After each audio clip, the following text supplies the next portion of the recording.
За залуустаа зориулаад хөрөнгөний зах зээлийн талаар товчхон мэдээлэл өгье.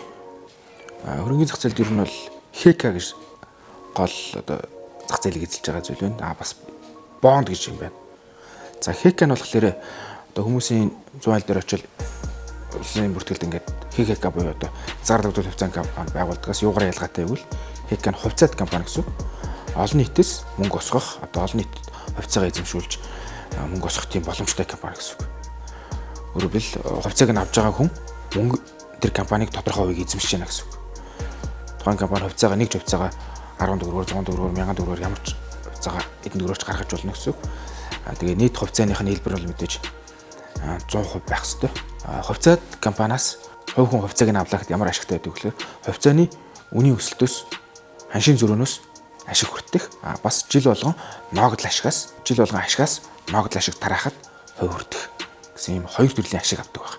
Жишээ нь 2007 онд одоо ардны хувьцааг 1 сая төгрөгөөр авсан бол энэ онд жишээ нь хувьцаа нь 82 сая төгрөгийн үнэтэй болж өссөн байна гэсэн үг. Өөрөөр хэлбэл одоо хувьцаагаа зарах юм бол одоо 81 сая төгрөгийн ашигтай байх нь. Тэгээ мэдээ жил болгон ногдол ашиг аваад ирсэн байна. Апу жишээ нь одоо компаниг бас 2007 онд 1 сая төгрөгөөр хувьцаа авсан бол энэ онд чинь 73 сая төгрөг. Тэгэд 73 сая төгрөг өсөх байсан байна. Тэгэхээр 72 сая төгрөгийн ашиг хийх хэрэгтэй байжээ. Тэгээ бас мэдээж жил болгоно ногдол ашиг авах боломжтой. Гэхдээ бүх хувьцаат компани хувьцаа нь бол байнгын өсөлттэй байна гэж байхгүй. Зах зээлийн өрсөлдөх чадвараас хамаарат хувьцаа нь буурна. Тэгэхээр бүгдээрээ тийм амжилттай байна гэсэн үг. Тухайн компани зорилго, үнэт зүйл, өрсөлдөх чадвар, удирдлага, манлайлал гэж зах зээл эзлэх байр суурь гэдэг маш олон техник шинжилгээ болон мэдээ датан дээр суурилж иж одоо хувьцааны өсөлтийг тодорхойлж авдаг байна. За хувьцаат компани бол ийм байгаад байна. Хүн хэрвээ өөрийнхөө компани хязгаарлагдвал хувьцаат компани HECA болгож болдог байгаа. Олон нийтийн хувьцаат компани болгож болдог байна. Тэгэхэд бол одоо Монголд ер нь ойролцоогоор 1 жил орчим болж байна. 1 жилийн хугацаа зарцуулж иж HECA болж байна. Андроидын компани, аудитын компани, тэгэл хууль, санхүүгийн зохицуулах хорон дээр ингээл дамжаад маш их бичиг заасны ажил болж иж хувьцаат компани болдог байна. Тэгээд олон нийтээс хувьцаагаа олон нийтэд санал болгоод олон нийтээс одоо нэг ширхэг хувьцаагаа нэрсээ хувьцаагаа хэдээр бид өөрийнхөө бодож байгаад өөрийнхөө үнэлгээгээ гаргахад зараад олон нийтээс хувьцаа босгож хувьцаат компани болж болдог байна. Тэгээ маш олон юм хувьцаат компани болчих юм бол бүх компаниуд хувьцаат компани хязгаарлагдвал хувьцаат компаниас онцлог нь болохоор бүх юм нээлттэй байх хэрэгтэй байна. Хэдэн төгрөг болж байгаа, юунд мөнгө өрсөн, хэдэн төгрөгийн ашиг болсон гэдэг бүх юм нээлттэй.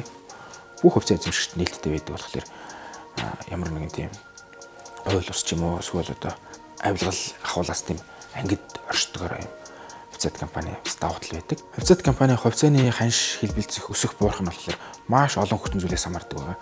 Тухайн компани дотоод засаглал, өрсөлдөх чадвар, бүтээгдэхүүний чанар, үйлчлэгээний чанар гэлт. Бас дээрэс нь хилгайл, одоо энэ өөр макро эдийн засгийн геополитиктэй хүртэл холбоотой засгийн газрын шийдвэр энэ төргээд маш олон юмнаас хамаарат хувьцааны ханш өсөж буурж идэг байна. Ер нь бол хувьцааг сонгохдоо өсөх ирээдүйтэй компаниг хувьцааг бол буурах үед нь авах хэрэгтэй. Эсвэл өсөж байгаа үед нь зараад гарах хэрэгтэй энэ төргээл янз бүрийн зөвлөгөөнүүд байдаг. Бас нэг юм зөвлөгөөнүүд бол байдаг нь болохоор бүх мөнгө нэг компани хувьцааг авах ш маш олон юм өөр төрлийн гэдэг чинь олон төрлийн компани хувьцааг авч мөнгөө бас эрсдлийг бууруулж хувьцааны багц үүсгэх хэрэгтэй гэсэн тийм зөвлөгөө хвчлэн хөрөнгө оруулалтын чиглэлээр ажиллаж байгаа мэргэжлүүд ийм зөвлөгөө өгдөг байгаа. Манай компани бас хувьцаа компани болохоор бас манайх ажиллаж байна.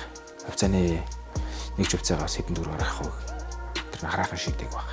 За харин бонд гэж бас нэг юм бүтээгдэхүүн байна. Бонд гэдэг нь болохоор ийм өрийн бичиг юм байна.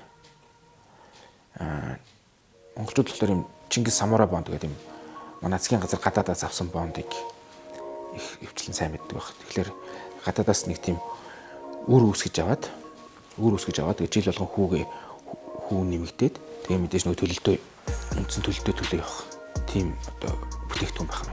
Монгол компаниуд бас бонд гаргадаг. Дотооддоо.